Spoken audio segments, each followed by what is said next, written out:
Today, getting the perfect shot means taking more than one, like a lot more. Using the PicMonkey app, we're showing you 6 ways you can transform your photos into Instagram-worthy content. Let's start with the drawing tool. This is a great way to make a big impact with little effort. Start by selecting a color. Choose your width by selecting the up or down buttons. Zoom in and start drawing.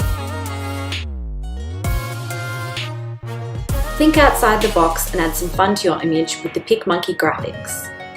You can also create your own out of the photos in the hub or on your phone.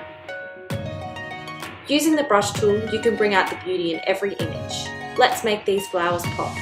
Select Adjust, followed by Saturation. Using the brush tool, simply brush over the area you want to saturate.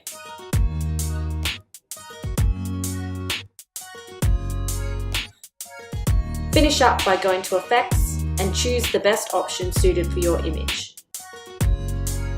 Remember to use the slider tool to control the strength. Every image has a story to tell, so tell one with the PicMonkey text tool. Don't stop there. After creating your text, use the curve tool to add life to your image. The sky's the limit. Transform your photos and tag us with your favorite so we can show off your work.